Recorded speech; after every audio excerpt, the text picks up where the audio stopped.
Iceberg de boatos que se provaram verdadeiros. As teorias da conspiração, ao contrário do que muitas pessoas pensam, surgiu bem antes da internet. As pessoas, seja por meio de fofocas, iam se espalhando algumas teorias e ideias sobre algo. O problema dessas teorias é que em grande parte são difíceis de aceitar, já que são notícias extremamente impactantes, ou até Fofocas mesmo que mudariam verdadeiras, o mundo por completo se fossem verdades absolutas. Mas há algumas teorias que começaram como boatos e, por mais difíceis de acreditar, se provaram ser verdadeiras, ou reais, né? Então é justamente sobre isso que vamos ver nesse iceberg, sobre as teorias da conspiração que se provaram reais. Eu espero que gostem. Alien é real? Oh, muito doido essa gravação aqui, clássica zona dos ovos E bora do Alien. lá. Camada 1. Não, isso não é real. Isso aqui não é real, aqui. Não, isso aqui não é real, mano. Isso aqui eu acho que não é real. Isso aqui deve ser montagem. Eu não acredito nisso. Não é possível que isso seja real. Nos dias atuais, não dá para negar que há um grande problema em relação às mudanças climáticas, já que quando se alteram de forma agressiva, acabam gerando consequências, como fortes chuvas que O alagam aquecimento global era um boato que se provou verdadeiro. alguma região, ou até mesmo fortes ventos, terremotos e tsunamis. E isso é um fato. Porém, antes da década dos anos 50, todo tipo de instituição governamental ou empresas grandes davam um jeito de esconder esse problema de mudanças climáticas. E como o mundo tem sofrido inúmeras alterações por conta da constante degradação de recursos naturais. Todas as instituições, em sua grande maioria, falavam que tudo não se passava apenas de uma conspiração da população. Depois de alguns anos, algumas empresas começaram a levar a sério a preocupação com o meio ambiente, fazendo assim estudos mais rigorosos e perceberam que a Terra sofreu uma mudança significativa em seu aquecimento em relação aos anos anteriores. E o estudo mais interessante sobre esse aumento foi calculando os próximos anos, como estaria em medidas a quantidade do gás de dióxido de carbono na Terra. Esse estudo foi feito por Charles Kelly em 1960, e como todos sabemos hoje em dia, o aquecimento global tem sido um dos principais fatores de mudanças climáticas inesperadas, como por exemplo esse início de ano, onde costuma ser bem calor. Já começamos aí com conscientização. Sendo bem frio aqui com chuva na região onde eu moro. A obsolescência programada é uma prática, ou pelo menos nome dado para a prática de reduzir Obsolescência programada era um rumor? a vida útil de algum produto. Tudo isso em troca de interesses comerciais por parte dos fabricantes. Apesar desse fator estar presente há muito tempo, até mesmo em produtos alimentícios, e se você não sabe de que forma isso ocorre, é meio que por forma de embalagens, onde, por exemplo, provavelmente você já se deparou com algum produto que porventura você abriu para comer, e passado 2 dias o produto estava com uma cor diferente. Às vezes, esses produtos ainda mantêm suas propriedades, ou pelo menos seguem ainda sendo comestíveis. Porém, por conta de fatores psicológicos, algumas pessoas enxergam aquele produto como algo já podre, ou que já passou da validade, e recorrem ao mercado para comprar um novo. Mas digamos que essa técnica, entre aspas, começou a se popularizar quando indústrias de eletrodomésticos começaram a surgir. A princípio era apenas boatos, mas por meio de estudos e pessoas reclamando sobre a vida útil de seus produtos, essa prática se tornou algo real, onde na Itália e na França se teve uma grande exigência para poder voltar alguns produtos, como a Apple, a Microsoft e a Samsung, justamente porque essas grandes empresas estavam responsáveis por reduzir a vida útil dos produtos. Nem faz sentido. Claro que faz, pô. Mano, é o conceito básico que todo mundo sabe. O celular tá programado a ficar obsoleto para você ter que comprar um novo em alguns anos. Especialmente a Apple, que já fazia... não faz sentido eles fazerem isso, moralmente, tá ligado? Mas aconteceu. Isso desde 2001, com seus iPods. Depois de toda a polêmica descoberta, a Apple criou um sistema de substituição de bateria nos iPods, em 14 de novembro de 2003. E em 2020, a Apple concordou em pagar 113 milhões para resolver as pendências, principalmente nos iPhones mais antigos, porque muitas pessoas acusaram de que a bateria dos iPhones tinha uma vida útil muito curta, induzindo assim o consumidor a comprar um outro iPhone que, por coincidência, a cada ano lança um mais potente. E assim, tudo se encaixa. E essa ação judicial ficou conhecida como Battery Gate, caso você queira se aprofundar nesse assunto. Uma das teorias mais famosas que rondavam todos os locais é que o governo, de certa forma, está sempre nos espionando. E assim, a verdade é que... Qual que é o tema? Obter dados. E assim, a verdade é que, de alguma forma, isso não está errado. Os governos, e principalmente o governo dos Estados Unidos, têm colocado uma forte ênfase na regulamentação de informações em diferentes meios de comunicação. Mas ao contrário do que se pensa, não é absolutamente porque eles querem invadir nossa privacidade ou algo assim, mas geralmente é feito para fins de segurança pública. E para exemplificar a situação, de uma maneira simples, nos Estados Unidos há um programa de vigilância do presidente, que se trata de um compilado de atividades secretas do país, autorizado pelo antigo presidente George Bush após o incidente de 2001 das Torres. E esse programa autoriza o uso de escutas sem um mandado judicial em chamadas internacionais, incluindo até mesmo chamadas, mensagens, e-mail e coisas semelhantes. Mas tudo isso, como eu disse, e pelo menos é o que falam pra gente, foi criado com o objetivo de se prevenir a novos ataques ou coisas assim. Não é segredo para ninguém que a indústria dos videogames entrou em colapso pela Atari em 1983, com um jogo que foi um desastre, o jogo do ET. O cálculo de perdas em relação a esse jogo foi estimado em cerca de 300 milhões de dólares. E frustrada então, a empresa se livrou de todas as cópias não vendidas. Mas depois de um tempo e com a notícia... Mas qual era a lógica por trás de enterrar as cópias? Até hoje eu não entendi qual era a lógica por trás de descartar, só pra dizer que não foi produzido tantos cartuchos. Notícia de que os jogos foram descartados, as pessoas começaram a teorizar, se tornando basicamente uma das primeiras conspirações no mundo dos jogos, dizendo que os cartuchos foram enterrados, mas ninguém sabia especificamente onde. Passado alguns anos, essa conspiração se tornou realidade, devido a uma escavação realizada pela Microsoft com o único intuito de mostrar que não eram boatos e que de fato os cartuchos foram enterrados. E com isso descobriram inúmeros cartuchos que não tinham sido vendidos por conta do fracasso, criando assim um item que era ruim em um item de colecionador nos dias atuais, com um preço bem elevado por uma unidade desses cartuchos enterrados. Pra mostrar que o jogo era um lixo orgânico. Aposto que você sabe quem é esse cara, mas se não sabe, provavelmente já assistiu a algo que ele produziu. Dan Schneider, um dos produtores e roteirista americano, conhecido por trabalhar para a Nickelodeon durante vários anos, mas algumas acusações começaram a aparecer em relação a ele, como acusações de assédio. Esse é complicado.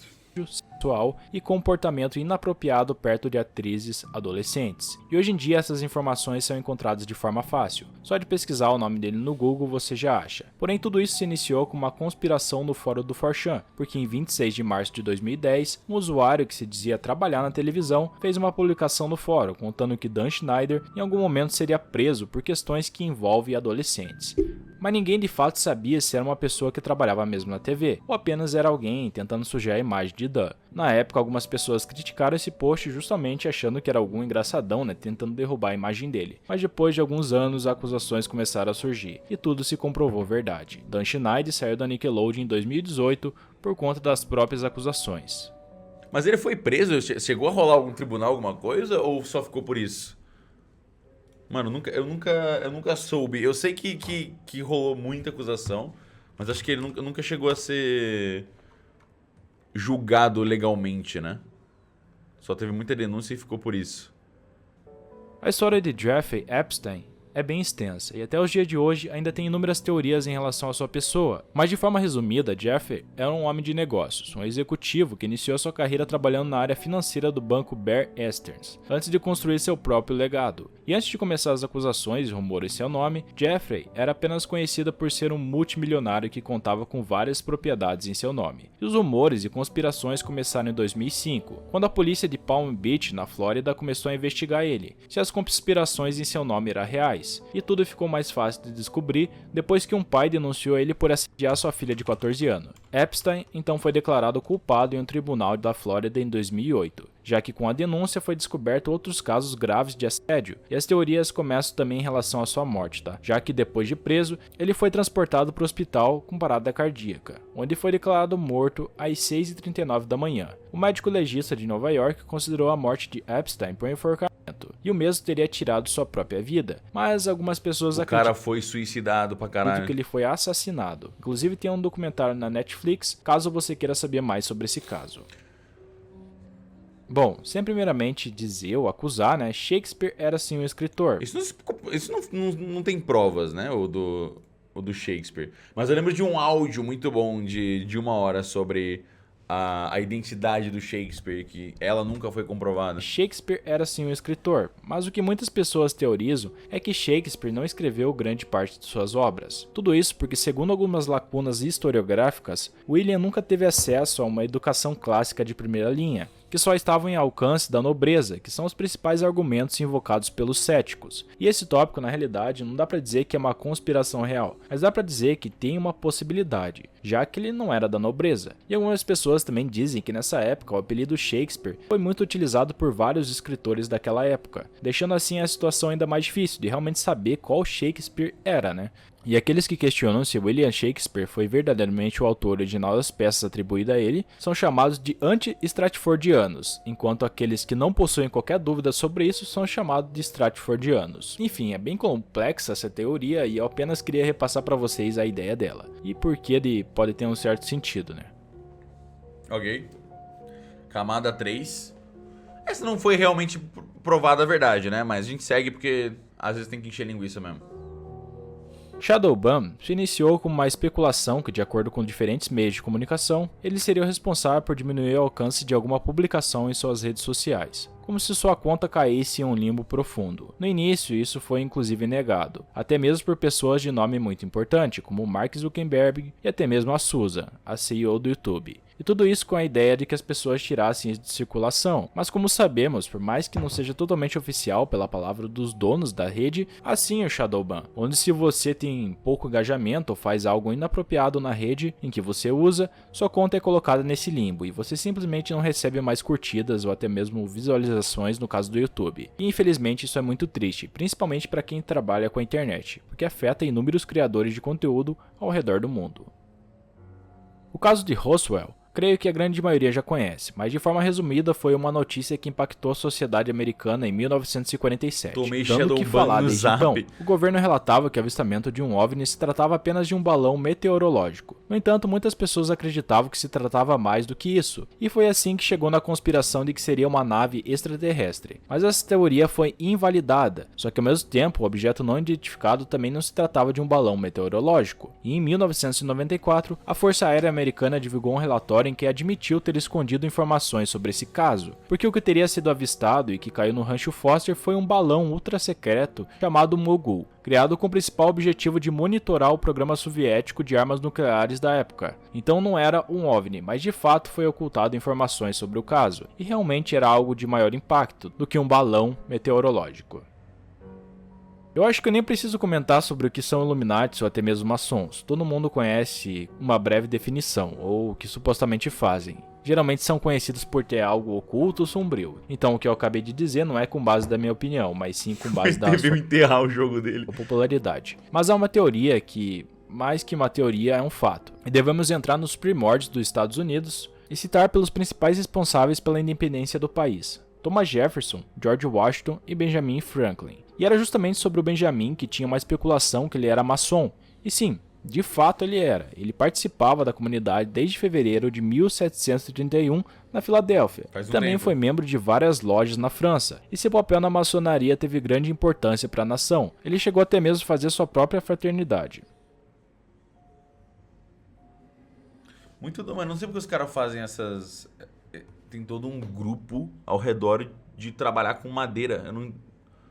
Ué, tem muitas pessoas que trabalham com madeira. Qual que é o grande esquema, mano? COINTELPRO foi um programa secreto e ilegal do FBI com o propósito de monitorar, infiltrar e interromper organizações políticas que eram prejudiciais a ordens públicas do país. Ou seja, eles basicamente se livravam de todos os grupos que entrassem em conflito com suas ideias. No entanto, muitos desses grupos que defendiam causas adversas não eram mal intencionados e até mesmo queriam fazer algo bom para a sociedade. E para realizar esse programa foi realizado intimidações psicológicas, como agressões físicas também, com pessoas que realmente não, na verdade, nem apresentavam nenhum perigo para a sociedade. Na internet conseguimos encontrar alguns documentos mostrando que, nesse plano, eles queriam manchar a imagem de atrizes e pessoas de relevâncias, tentando até mesmo persuadir Martin Luther King, Charlie Chaplin e pessoas importantes para a sociedade. Porra. A conspiração em relação a BlackRock nos diz que essa empresa de gestão de investimentos possui quase todas as ações corporativas do mundo, dando-se assim o poder Mano, essa empresa que quase ninguém ouviu falar e que controla basicamente todas as empresas que existem. de controlar muitos aspectos de sua vida, sem que você perceba. Isso porque eles possuem muitas ações e sabem como fazer com que ela aumente o seu valor. Porém, eles costumam sempre mudar o nome da empresa para fazer suas operações em privado. E é algo que poucos realmente sabem, mas de fato, BlackRock é uma empresa que sabe totalmente como dominar as ações do mercado financeiro. Doideira. E camada 5. Fundada em 1954 pelo escritor de ficção científica norte-americano Lafayette Hubbard, a cientologia é uma religião que, através de O que é Operação Branca de Neve, a cientologia, velho? determinadas crenças e práticas, promete aos seus adeptos um caminho para a compreensão de sua verdadeira natureza espiritual. A religião é conhecida, entre outras coisas, por contar com um elenco de celebridades e entre seus Tom seguidores, Cruise. que é o caso dos atores famosos como Tom Cruise, John Travolta e Elizabeth Moss. Algumas pessoas se referem à cientologia como a religião do Tom Cruise. E o objetivo central da cientologia, segundo seu próprio fundador, é promover uma civilização sem insanidade, guerras e crimes. Os adeptos dessa religião creem que só a cientologia dispõe de tecnologia capaz de garantir o melhoramento espiritual e a sobrevivência do ser humano. Faltou a parte do lore da cientologia que fala que... Mano, o lore de cientologia parece o roteiro de Halo. É tipo que a Terra foi um espaço de uma guerra alienígena há 2000 anos atrás e essa guerra ainda tá acontecendo. É um negócio muito, muito além, assim. É como se o nosso destino coletivo estivesse em suas mãos. E não faltam filmes, artigos e até mesmo entrevistas com críticas à cientologia. No geral, são os próprios ex-fiéis da religião que vêm ao público denunciar práticas contra... É isso aí. Tem o fato que a gente é alien, mas a gente esqueceu disso. A gente precisa lembrar que a gente é esses alienígenas que estavam numa grande guerra. Conversas e, em alguns casos, criminosas dessas organizações que os críticos chamam de seita. Um dos maiores escândalos envolvendo a cientologia foi a Operação Branca de Neve, que foi uma conspiração descoberta pelo FBI em 1977, a partir de denúncias feitas por um ex-membro. As acusações eram bastante graves. Entre 1974 e 1976, cientologistas haviam se infiltrado em ministérios do governo norte-americano e furtado informações secretas de investigações sobre o culto. Ao todo, 11 pessoas foram presas, incluindo a esposa de Hubbard, que é o dono da própria cientologia. Na década de 1980, a Bayer tinha fortes especulações de que eles estavam comercializando medicamentos com HIV para pessoas com hemofilia, que são pessoas com problemas de coágulo no sangue, espalhando ainda mais a doença. A unidade da Bayer, a Cutter Biological, começou a distribuir o remédio mais seguro no fim de fevereiro de 1984. Ainda assim, por mais de um ano, a empresa continuou a vender o remédio antigo, e os funcionários da Bayer estavam tentando se livrar de um grande estoque do produto, que se mostrava cada vez menos comprado na Europa e nos Estados Unidos. Mas mesmo assim, depois de começar a vender o novo produto, a empresa continuou a fabricar o velho remédio por alguns meses. O MKUltra era uma operação em que submetia os humanos a experimentos como hipnose, Peraí.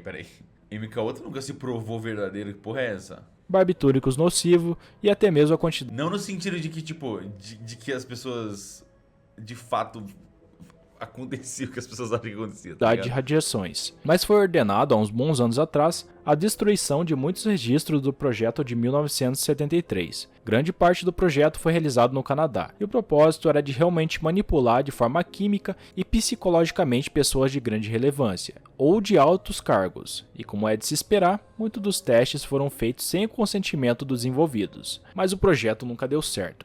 E que bom, né? É isso. Tipo, honestamente eu não lembro se o MKUltra foi real ou não, mas aparentemente foi. Não, o MKUltra foi real, mas os resultados dele, eles nunca chegaram em controlar a mente, em telecinese, coisas que as pessoas acreditam que saiu de lá. Esse era o ponto que eu queria fazer, principalmente. Ok, bom vídeo.